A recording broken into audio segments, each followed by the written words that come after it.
Sí, ok. Probando equipo de audio. Ok, 5, ok. Sí, ok, ok.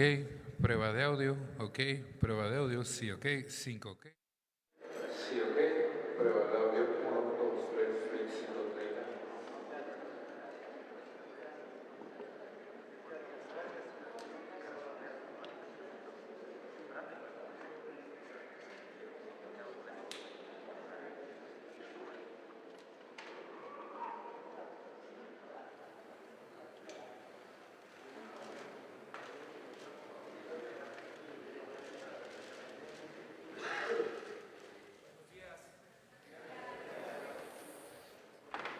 Bueno, informarles que vamos avanzando en la integración del presupuesto. Ya se acordó que se presenta el sábado, pasado mañana a las 5 de la tarde. Voy a tener una reunión el día de hoy por la mañana con los servidores públicos de la Secretaría de Hacienda para dar la última revisada. Se necesitan como 2 días para la maquila, para elaborar todo el documento, los anexos. Por eso hoy prácticamente se cierra la propuesta que vamos a enviar el sábado a la Cámara de Diputados. Eso es lo más importante. Estamos cumpliendo con los compromisos de que sea un presupuesto equilibrado, realista, que no signifique déficit, es decir, que no se solicite crédito, endeudamiento, que no se gaste más de lo que se está calculando obtener de ingresos, que haya equilibrios macroeconómicos, que no aumenten impuestos, que no haya impuestos nuevos, que aumentos de impuestos, aumentos en tarifas, en combustibles, solo se indexen a la inflación, es decir, que no haya aumentos en términos reales en impuestos, en combustibles, y pedir a todos los contribuyentes que se cumpla con la responsabilidad. La consigna, el lema es aportarnos bien, todos aportarnos bien, todos a cumplir como buenos ciudadanos.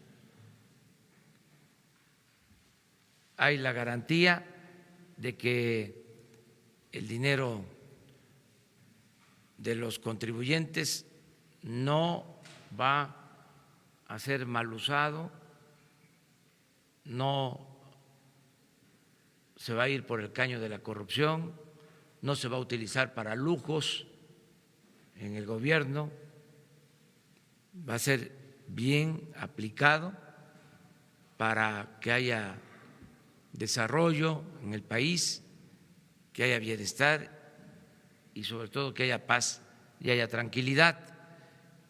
Ese es el propósito que se tiene en cuanto a la ley de ingresos que se va a enviar, al igual que el presupuesto. Vamos a cumplir con los compromisos que hicimos de apoyar la actividad productiva, de crear empleos, de promover el crecimiento económico, de que se dé atención especial a la gente humilde, a la gente pobre. Estoy satisfecho con el presupuesto que vamos a enviar. Eso es lo que quiero informarles. Empezamos.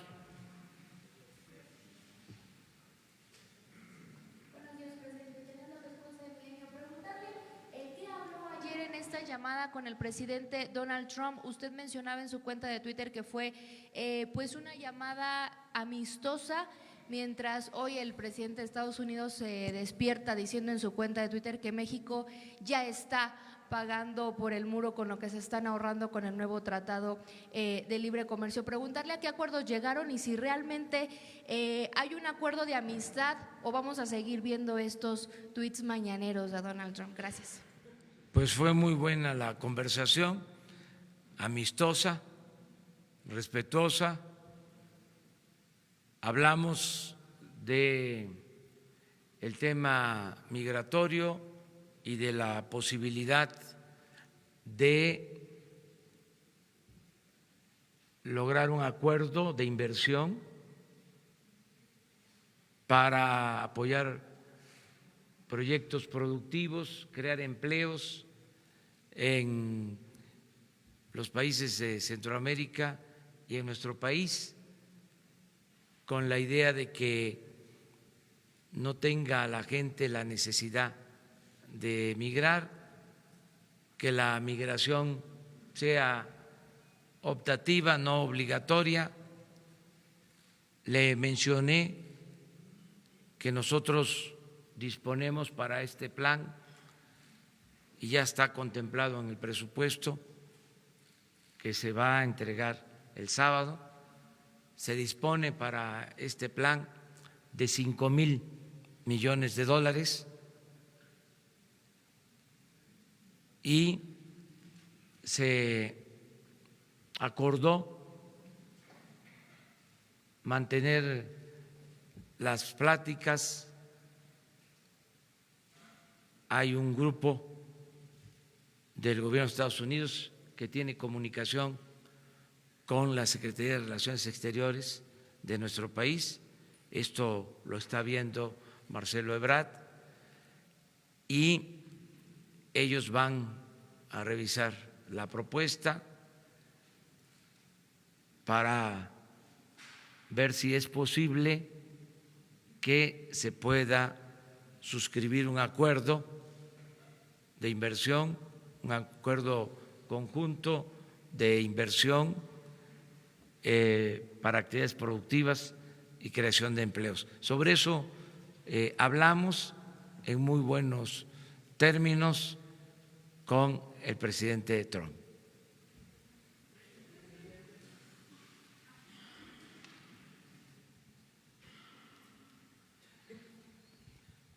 Presidente, buenos días. Noemí Gutiérrez de Efecto TV. Preguntarle sobre esta llamada de Donald Trump, si ya se llegó, usted ya se propuso alguna visita a Estados Unidos, de que usted vaya o pudiera venir el presidente, y también preguntarle de su asistencia al informe de labores del presidente de la Suprema Corte. Se nos ha comentado que usted asiste obviamente como invitado, pero no se va a quedar a la comida. ¿Por qué no se queda? Tradicionalmente los presidentes se quedan a esta comida. ¿Por qué tomó esta decisión? Buenos días. Bueno, en el caso de la llamada de ayer, hubo esta propuesta de una posible reunión en Washington. Sin embargo, también se habló de que se tenía que avanzar en el acuerdo al que estoy haciendo mención, es decir, que tengamos una primera versión, que estemos de acuerdo en este programa de inversión para enfrentar el fenómeno migratorio. Él me invitó, yo también estoy en posibilidades de ir a Washington, pero creo que tanto para él como para nosotros tiene que haber un motivo. Y yo creo que lo más importante sería el suscribir este acuerdo o reunirnos con ese propósito, porque yo sostengo que un acuerdo conjunto de inversión con Estados Unidos que incluiría a empresas de los dos países y desde luego a los gobiernos para apoyar el desarrollo en Centroamérica y en nuestro país, considero que es de mayor importancia o de la misma importancia que el Tratado de Libre Comercio. Entonces, sí es para nosotros algo muy importante, es atender las causas del fenómeno migratorio. Ya lo hemos dicho muchas veces, la gente no sale, no emigra, no abandona sus pueblos por gusto, lo hace por necesidad. Y si hay inversión en Centroamérica y en nuestro país, va a haber desarrollo, va a haber empleos y de esta manera vamos a atender el fenómeno migratorio. Es la manera más humana y más eficaz de enfrentar este problema. Acerca de la visita a la Suprema Corte, pues voy al acto que tengo que ir, lo hago con gusto, por convicción y además porque es mi responsabilidad. Si no fuese por gusto, no iría. Voy porque no existe ningún problema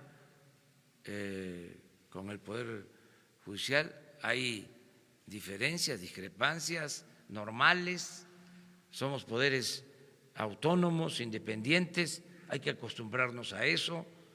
Ahora tenemos una discrepancia por el asunto de los sueldos de los ministros, de magistrados, de jueces inclusive, que consideramos nosotros están ganando mucho y ya hay una ley que establece que ningún servidor público puede ganar más que lo que obtiene el presidente de la República. Yo me encontré esto, que se los transmito.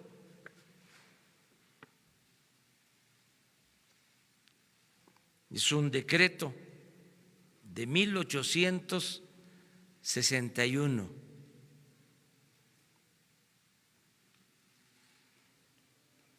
Dice así: Excelentísimo señor, el excelentísimo señor presidente de la República se ha servido dirigirme el decreto que sigue. El C. Benito Juárez, presidente constitucional de los Estados Unidos mexicanos, a los habitantes de la misma sabed que, considerando la necesidad imperiosa de introducir en los gastos públicos economías que faciliten la reorganización del erario, he tenido a bien decretar lo siguiente: artículo único, la asignación anual de 36,000 pesos que ha disfrutado el presidente de la República se reduce a 30,000. Por tanto, mando se imprima, publique, circule y se le dé el debido cumplimiento, dado en el Palacio Nacional de México a 6 de abril de 1861, Benito Juárez. ¿Quién publica el decreto? El entonces ministro de Estado y del Despacho de Relaciones Exteriores y Gobernación, Francisco Zarco.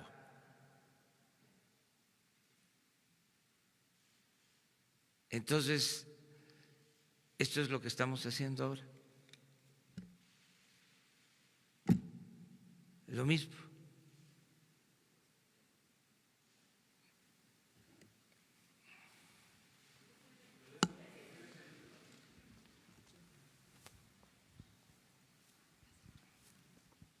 Buenos días, presidente. Alejandro Lelo, de la red Diario Basta y Tabasco Hoy. Preguntarle si ya ahora como presidente constitucional usted ya tuvo una postura concreta con el presidente Trump en cuanto al muro. Si usted ya le manifestó concretamente que está en contra, que se opone No a hemos la tocado muro. el tema en ninguna conversación. No se ha tratado ese tema. Por eso yo sostuve ayer en el Face y en el Twitter de que fue una plática respetuosa y en términos de amistad.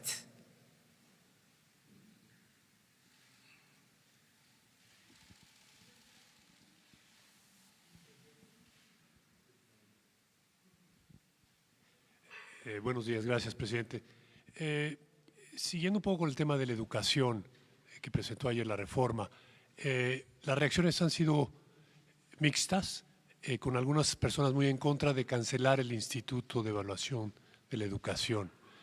¿Existe la posibilidad de alguna negociación sobre esto para poder contar con los votos y lograr la reforma constitucional?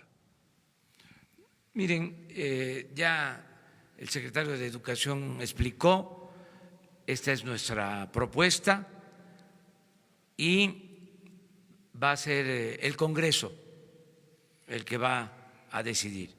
Yo espero que los diputados apoyen esta iniciativa y por regla general estamos procurando no establecer negociaciones en todo aquello que signifique mantener nuestros principios, nuestras convicciones. Un tema central que ofendió a maestras y a maestros fue lo de la evaluación, la manera en que se les aplica a ellos solamente si se trata de evaluar. ¿Por qué no se tiene un instituto de evaluación para conocer el desempeño del presidente, de los secretarios, de los dirigentes sindicales, de todos. ¿Por qué fue a los maestros a los que se les dirigió este operativo? Además, la evaluación tiene que ser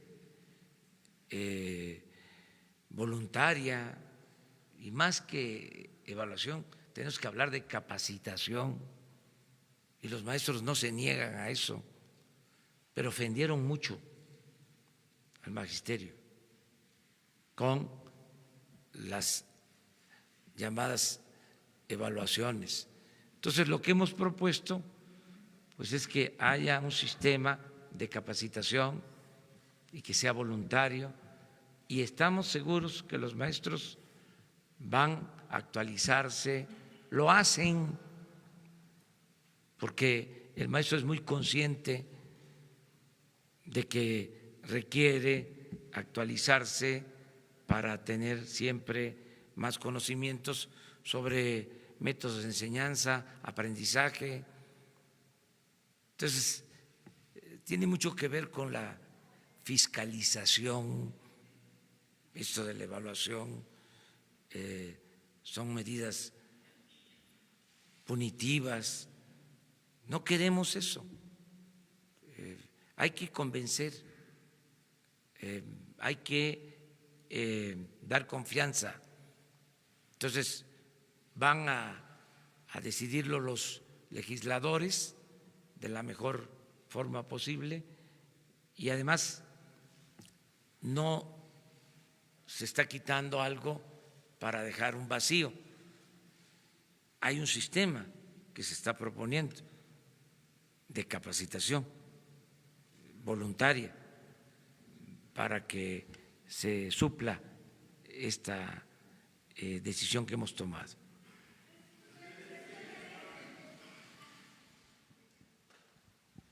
Buenos días, presidente. Shaila Rosagelde, sin embargo. Le quiero preguntar, presidente, ¿qué plan tiene en concreto su gobierno para evitar que regresen las viejas prácticas de venta y herencia de plazas en el sistema educativo, ¿no? Y también para evitar que el CENTE, ese sindicato que es el mayor de América Latina, vuelva a tener el mismo poder que tenía antes de la reforma de 2013. También una más, ¿por qué se modifica la fracción séptima del artículo 3º que habla de la autonomía de las universidades en la reforma que usted acaba de enviar a la Cámara de Diputados? ¿Dejarán de ser autónomas las universidades en el país? No, o sea, el contexto es, se va a mantener la autonomía de las universidades. Ese es un logro histórico de el movimiento educativo nacional.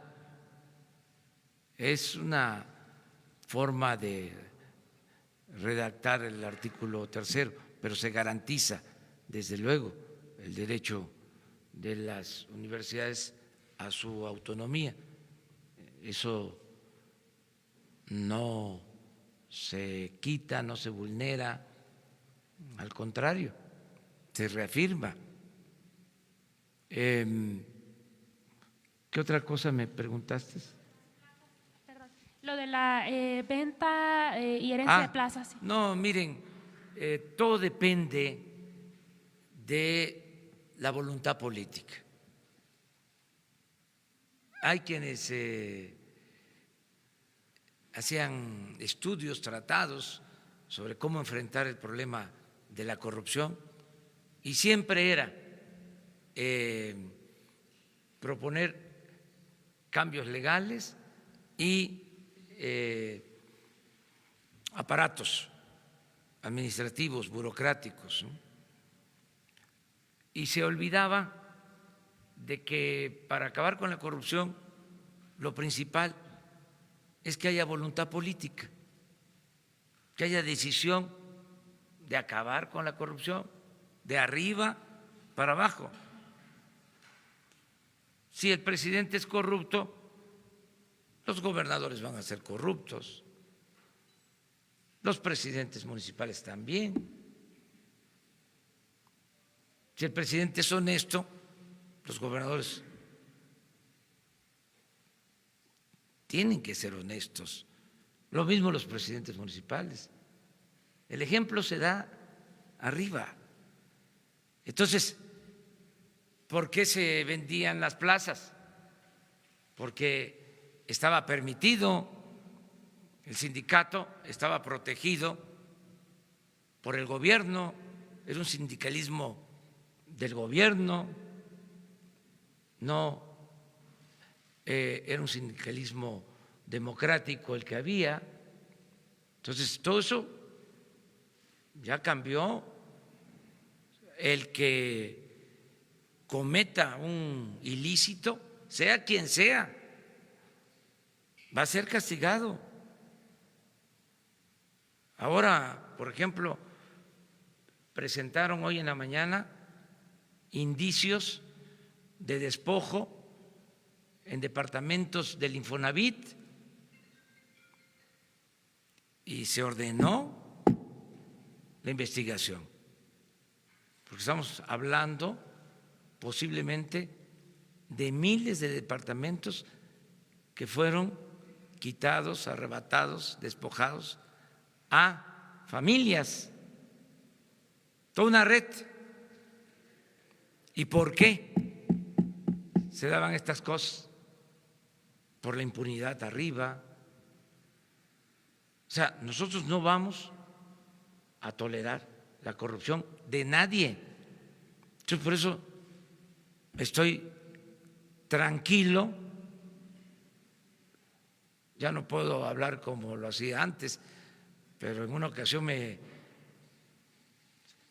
preguntaron algo parecido sobre la venta de plazas y dije cosas que ya no puedo decir ahora, pero no van a haber actos de corrupción, no se va a permitir, no se va a tolerar a nadie.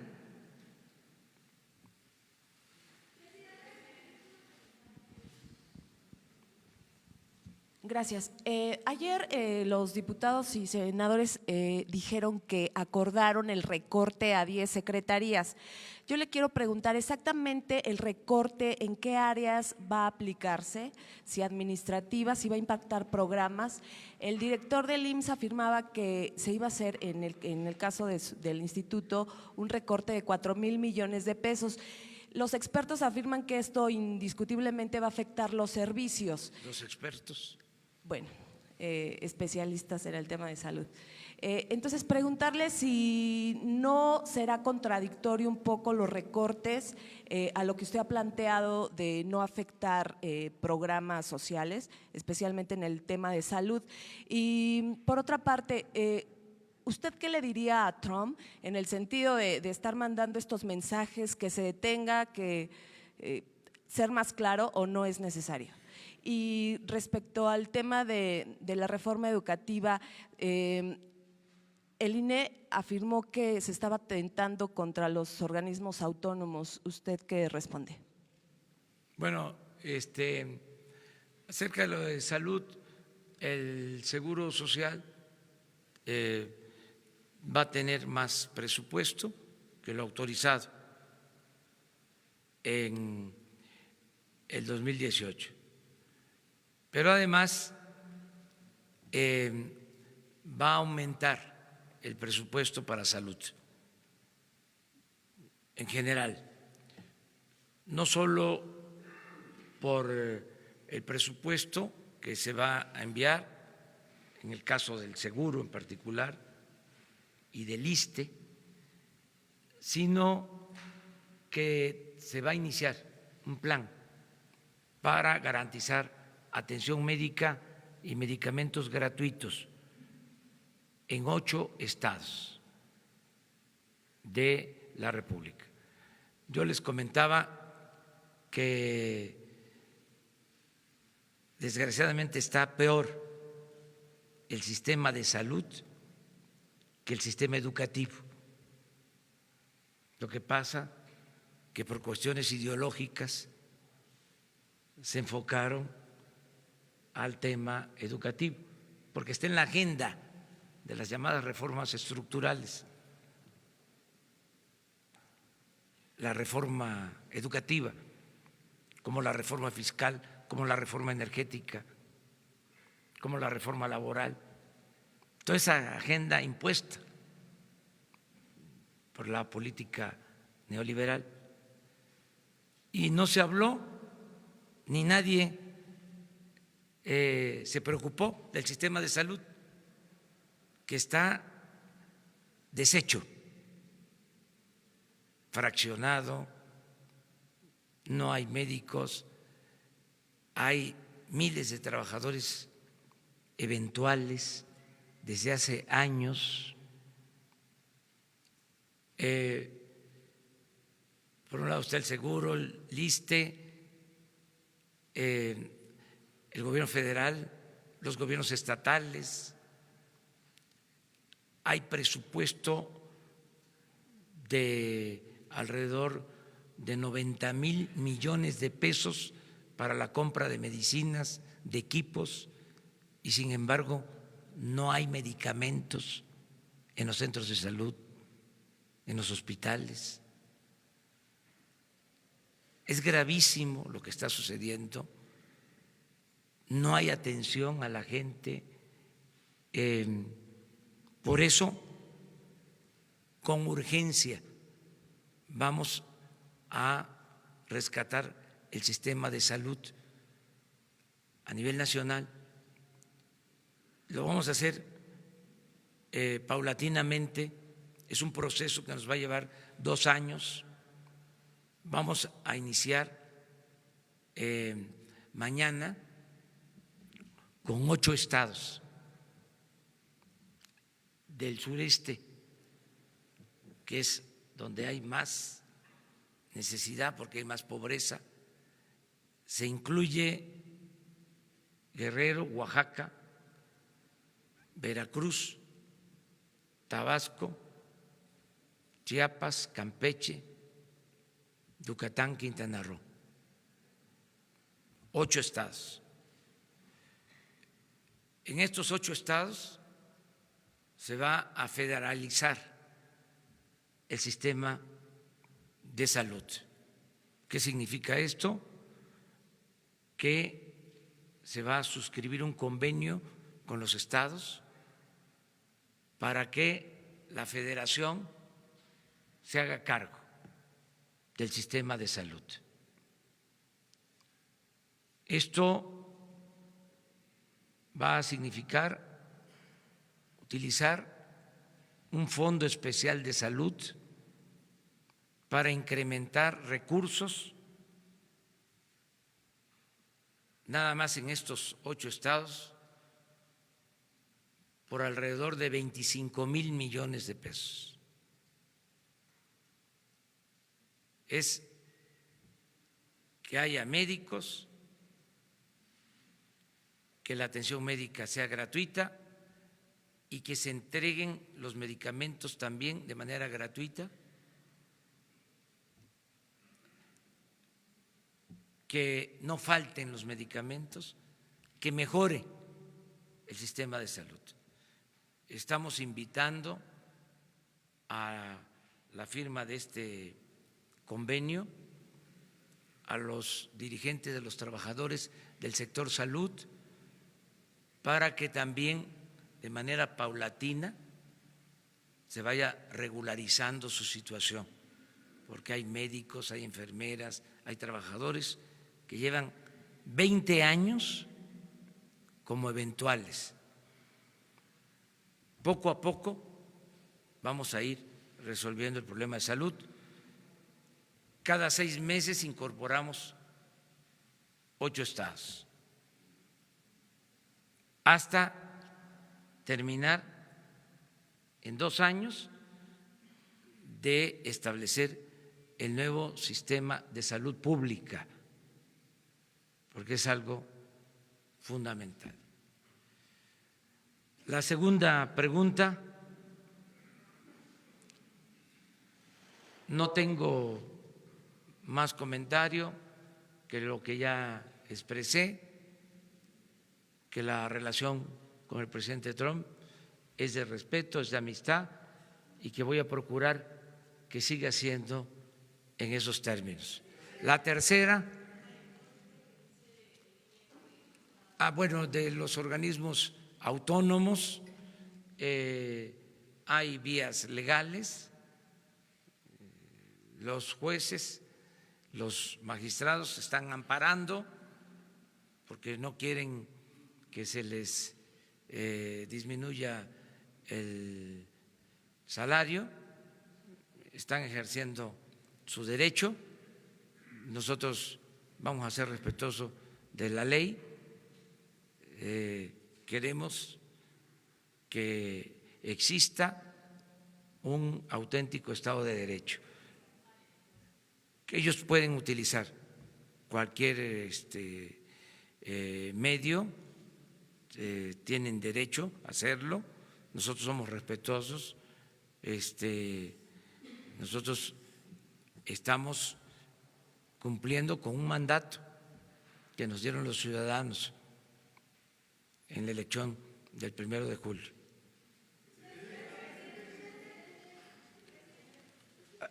Sí, tú. Porque hay que buscar el equilibrio en género. Buenos, ay, sí, yo. No, pero era él.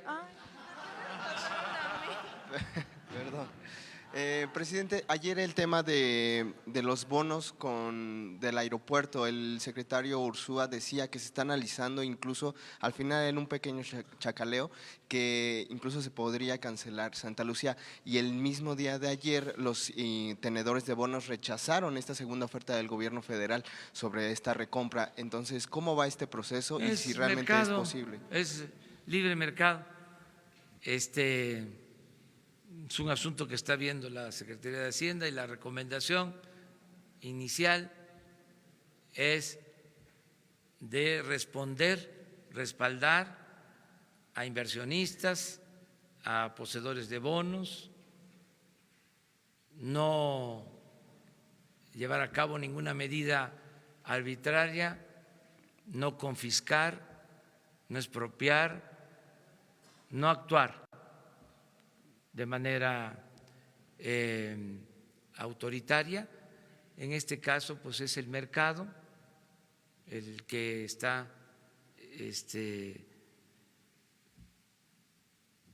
haciendo la regulación, o sea, y vamos a seguir de esa manera. Pero el gobierno podría hacer una tercera oferta y hasta pues qué eso punto podría. Lo maneja Hacienda, ellos son los que se ocupan de eso. Ellos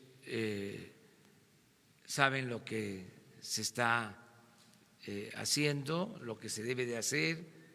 Es como el caso del Banco de México, tiene autonomía, nosotros respetamos la autonomía del Banco de México. Hacienda, pues es una dependencia del Poder Ejecutivo, pero yo les doy mucha autonomía para que decidan en cuestiones que tienen que ver con lo hacendario y con lo financiero. A ver, vamos allá.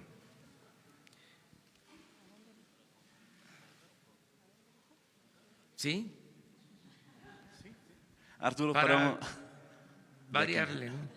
Arturo Páramo de Imagen, nada más insistir en el asunto de los salarios de los magistrados, jueces, porque ayer se llegó a un acuerdo con diputados federales para que al menos los miembros de la Suprema Corte de Justicia no tuvieran reducción en sus percepciones salariales el próximo año. Nada más para saber si usted tiene conocimiento de esto y si nos puede hacer un comentario al respecto. No tengo conocimiento, hasta ahora me entero, pero ese es un asunto de dos poderes. O sea, si es real, pues es un asunto del Poder Legislativo y del Poder Judicial. No sé si sea cierto. Nosotros vamos a enviar el presupuesto a la Cámara de Diputados como nos los entregó el Poder Judicial y el Poder Legislativo.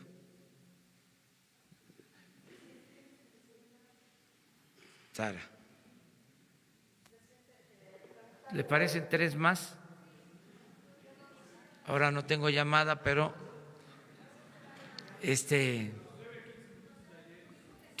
15 minutos. Gracias, presidente. Buenos días. Sara Pablo, de Radio Fórmula. Preguntarle concretamente en el presupuesto del próximo año, ¿hay ya presupuesto para Santa Lucía? ¿Qué es lo que se contempla y cuánto sería? Y en el tema de los bonos, más allá del detalle, hay quien dice que saldría ya más caro ante pues este rechazo de los tenedores de bonos, saldría más caro cancelar el aeropuerto que seguir. ¿Usted tiene calculado esa cifra? ¿No va a salir más caro? Gracias. Sí, ya lo he dicho hasta en la plaza pública y lo repito, nos vamos a ahorrar 100,000 millones de pesos. Y a las pruebas me remito.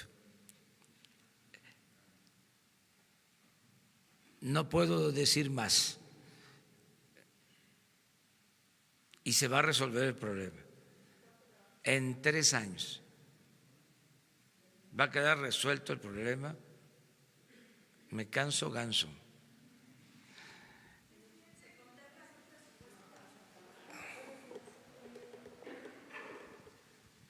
Quiero preguntarle, Nadia Sanders de México.com, quiero preguntarle en términos de presupuesto, ¿cuánto están contemplando para las Fuerzas Armadas aumentar? De acuerdo en comparativos, el Ejército en México entiendo que recibe 0.5 del PIB, es de los más bajos en América Latina, creo que Guatemala lo tiene es la cifra más baja. ¿Cuánto tienen contemplado aumentar las Fuerzas Armadas, dado que cuenta usted con respaldarse con su apoyo para temas de seguridad? ¿Y cuáles serían los principales focos rojos en cuanto a narco y crimen organizado en el país? Por una parte. Y otra pregunta, si está enterado de que 7 periodistas en Oaxaca recibieron una amenaza de muerte hace 2 días y les dijeron, fue la misma amenaza, fue al mismo tiempo, una de ellas es corresponsal de Newsweek en español allá en Oaxaca, y les dijeron que no habrá tercer aviso, si tiene conocimiento de esto. Acerca de el presupuesto del Ejército, va a aumentar en términos reales, van a tener más presupuesto. Es de las secretarías que va a tener más presupuesto porque se está contemplando reforzar todo el apoyo del Ejército en la creación de la Guardia Nacional. Se está contemplando este presupuesto. Vamos a necesitar de más elementos, se va a convocar, se va a reclutar a más elementos, son muy pocos los elementos encargados de la seguridad pública en el país. A nivel federal, yo les comentaba, el presidente dispone, de acuerdo a la Constitución, solo con 20,000 efectivos. Si no fuese por el apoyo del Ejército y de la Marina, la gente estaría en completo estado de indefensión. Entonces, esto es lo que queremos resolver con la Guardia Nacional. Sí van a tener incremento. No tengo ahora el porcentaje, pero sí les puedo comentar que son de las 18 secretarías, 8 tienen incrementos significativos, de 6 a 8, y 10 tienen una disminución por el plan de austeridad. Todo el gobierno va a aplicar la austeridad republicana, pero hay secretarías que por la situación de emergencia en que nos encontramos deben de tener más presupuesto. Este es el caso, por ejemplo, de la Secretaría del Trabajo, que va a tener un presupuesto de más del doble de lo que recibía, porque esta secretaría es la que va a atender el programa de jóvenes construyendo el futuro. Y como eso es una prioridad, esa secretaría va a tener más presupuesto. Lo mismo la Secretaría de Bienestar va a tener más presupuesto. Pemex va a tener más presupuesto. La Comisión Federal de Electricidad, más presupuesto. La Secretaría de la Defensa, más presupuesto. Esto es lo que puedo decir, pero ya el sábado van a tener ustedes los datos sobre el comportamiento del presupuesto. Cerca de estas amenazas es muy probable que ya esté actuando la Secretaría de Gobernación, Alejandro Encinas. Yo voy ahora a comentarlo con él, de acuerdo a lo que me está diciendo, informando sobre Oaxaca.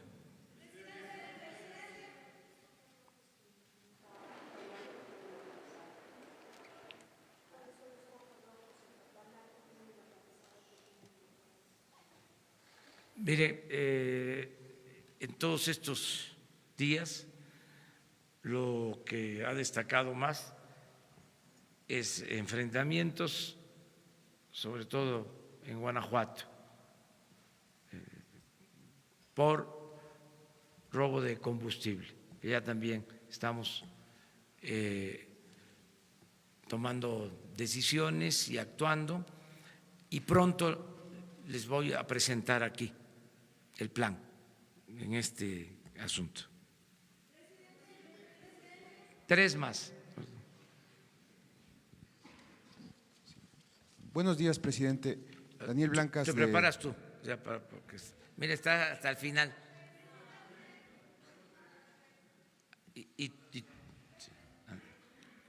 Bueno, Daniel Blancas de Crónica. Quiero insistir, señor presidente, en el tema de la autonomía. Usted dice, se redactó así la reforma, pero siendo un tema tan candente, de gran impacto, dice usted, lo ha dicho, pues un esfuerzo de años de la autonomía universitaria, ¿por qué no se puso de una manera clara y por qué redactarla de esa manera?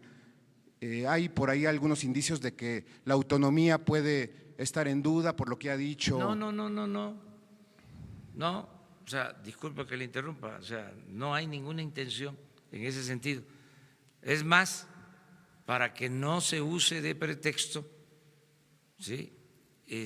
O de excusa y se quiera combatir nuestra iniciativa, si es necesario, estamos dispuestos a que se agregue lo de la autonomía. ¿Le parece? Bueno, pues es una decisión presidencial, ¿no? ¿Ya? ¿Tomada? Bueno, o sea, salirle al paso, porque si no, están esperando que nos equivoquemos o que se cometa cualquier error y hay que enmendarlo pronto, ya, que si no se va a convertir en tema. Los que están a disgusto por la decisión que tomamos de cancelar la reforma educativa, pues van a querer agarrar eso de bandera. Entonces es mejor aclararlo. Además, es un principio que nosotros sostenemos. Conozco pues toda la historia de la autonomía de la Universidad Nacional, de la UNAM. Es un gran movimiento. Entonces, no se corrige. O sea, se agrega, es decir,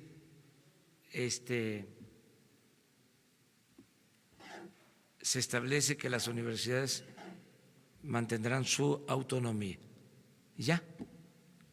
¿Le parece? Me parece, presidente. Y la otra pregunta que tenía es, en específico, funcionarios del gobierno federal y en específico la ministra o la ahora secretaria de Gobernación, Olga Sánchez, ha anunciado que renuncia a su salario en la función pública. ¿Usted sabe de otros funcionarios de su gobierno que pues a lo mejor tienen el dinero suficiente para renunciar a su salario, tengan pensado eso, y usted lo meditaría en el caso suyo? Mire, pues no tengo información al respecto. En mi caso yo vivo de mis ingresos. Yo no soy rico, no tengo dinero, no vivo de mis rentas. Soy como ustedes que viven del sueldo. Soy igual. Entonces, si renuncio no tendría yo para mantener a mi familia. Entonces me iría yo a trabajar. Sí, que es una gran profesión la de ustedes. Presidente, Carolina Altolaguirre de Noticieros Televisa, me había dicho que acá la preparara. Ah, sí.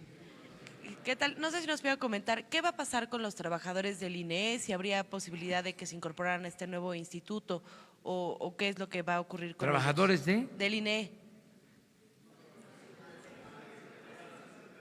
Ah, sí, los trabajadores no tienen problema en ningún caso. Todos los ajustes son arriba. Se está cortando el copete de privilegios. Con el caso de los trabajadores los que son empleados de confianza y tienen que ver con nosotros, con el Ejecutivo, en organismos autónomos son procedimientos legales. Eso no lo puedo decidir como titular del Ejecutivo. En el caso de estos institutos es como el de los magistrados, ministros, eso hasta que se venza el plazo, que se jubilen, en el caso, por ejemplo, de los ministros, entonces sí me corresponde a mí presentar una terna, pero no puedo yo quitar a nadie, ni decidir bajarles el sueldo. Esto tiene que ver con la Constitución, es una ley, es la ley de leyes, la que establece en el artículo 127 de que nadie puede ganar más que el presidente. Lo que pasa es que era letra muerta. Es una vergüenza que existía este artículo en la Constitución y no se aplicaba porque la ley reglamentaria se congeló, se aprobó hace 7 años en el Senado, se aprobó y pasa a la Cámara de Diputados y se congela hasta ahora. Y yo no sé por qué, pero eso pues corresponde a las instancias judiciales, no sé por qué se habla de que es inconstitucional o ilegal, si está en la Constitución y existe la ley reglamentaria. Es interesante el tema. A mí me gustaría que esto lo tratara y hasta emitir una recomendación el Instituto de Ciencias Jurídicas de la UNAM, Es un tema bueno de análisis sobre derecho constitucional y hay buenos abogados. En este caso sería conveniente que una instancia externa emitiera una recomendación, un fallo, una universidad,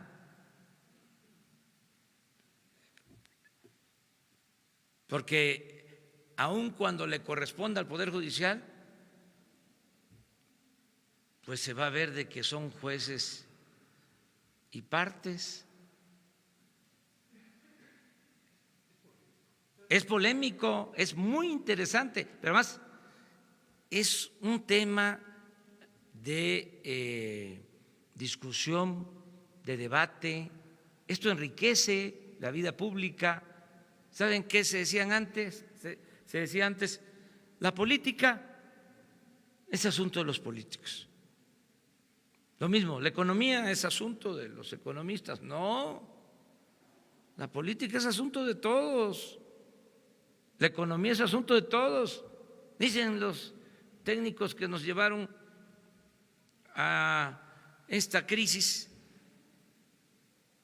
que es muy complejo el tema económico, el tema financiero. Si ciudadanos, mujeres, hombres, sobre todo mujeres que manejan el escaso presupuesto familiar y lo estiran, hubiesen estado en Hacienda en todo el periodo neoliberal, no tendríamos esta crisis, porque es de sentido común que no se puede gastar más de lo que se tiene de ingresos, es de juicio práctico. Entonces, complican demasiado las cosas o las presentan como algo que que no se puede entender, indescifrable.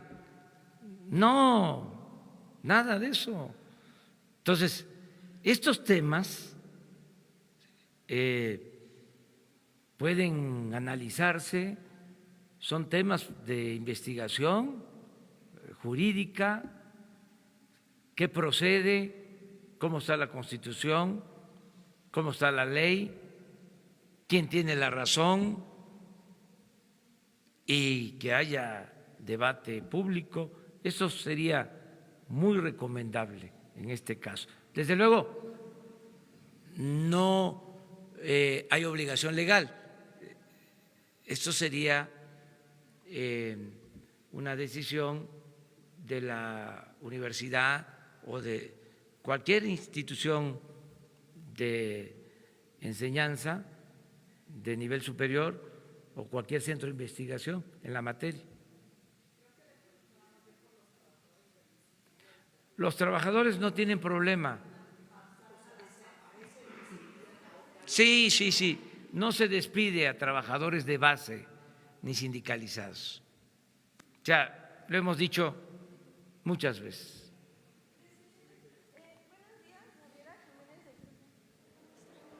Buenos días, Gabriela Jiménez del Sol de México. Preguntarle, en días pasados, desde el Senado de la República habían interpuesto un recurso de reclamación en el que pedían a la Suprema Corte que aceleraran el levantamiento de la suspensión de la Ley Federal de Remuneraciones, porque esto intervendría con el proceso presupuestal del 2019 y podría afectar económicamente y el orden público del país. Saber si usted coincidiría con esta postura del Senado y hoy pues demandaría o más bien exhortaría a los ministros a que pues aceleraran este proceso. Y la otra pregunta también, si nos pudiera explicar en cómo se van a utilizar los $5,000 millones para este plan que le presentó al presidente Donald Trump y bueno, saber si correspondería más bien como sería la extensión que había dicho del Tratado de Libre Comercio, bueno, del TEMEC, o si correspondería más bien al Plan de Desarrollo Integral que había firmado con Honduras y Guatemala. Y por último, preguntarle, en la Cámara de Diputados estaban proponiendo que la Guardia Nacional tuviera facultades para intervenir en labores de persecución del crimen organizado, si ellos colaborarían en este tipo de actividades o no, o solo sería pues a lo que ya había dicho. Gracias. Bueno, lo de la propuesta del programa con el gobierno de Estados Unidos tiene que ver más con inversión para financiar proyectos productivos y crear empleos. Y sí está más vinculado al acuerdo que firmamos con los gobiernos de Centroamérica, más que al Tratado de Libre Comercio. Es otra forma de relacionarnos, de buscar la cooperación para el desarrollo.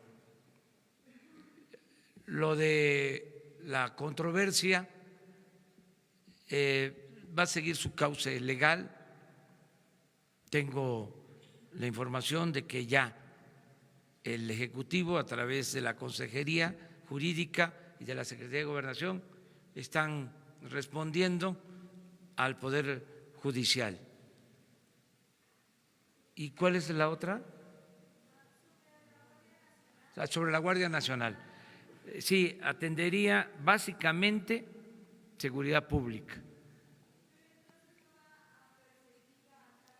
Es seguridad pública y seguridad interior, todo lo que tiene que ver con delitos que se cometan.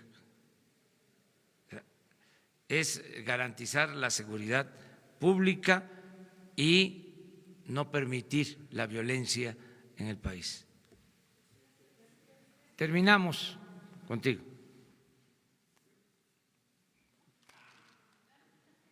Bueno, y luego contigo, pues ya.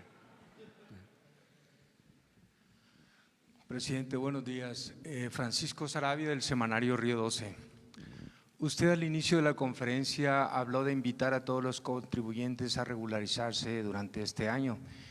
Mi pregunta es la siguiente: para equilibrar esta política recaudatoria, ¿cuál va a ser el trato que se le va a dar a los contribuyentes, sobre todo a los grandes?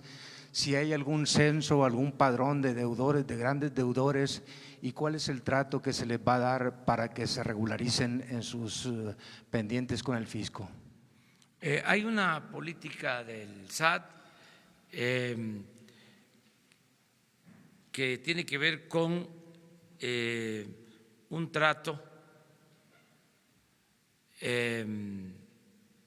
no quiero utilizar la palabra especial para que no se vaya a malinterpretar en ningún sentido, pero sí hay una clasificación de grandes contribuyentes, inclusive hay una dirección en el SAT de grandes contribuyentes. Ahí se está llevando a cabo toda una estrategia para que los grandes contribuyentes cumplan con su responsabilidad, como cualquier otro ciudadano. Yo en su momento les explicaría y también le pediríamos al secretario de Hacienda que les hable sobre cómo se está pensando captar ingresos y cómo se va a enfrentar la evasión fiscal.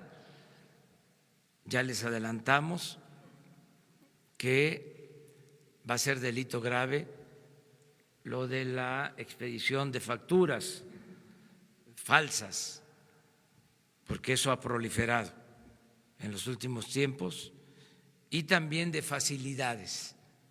Eso no se descarta,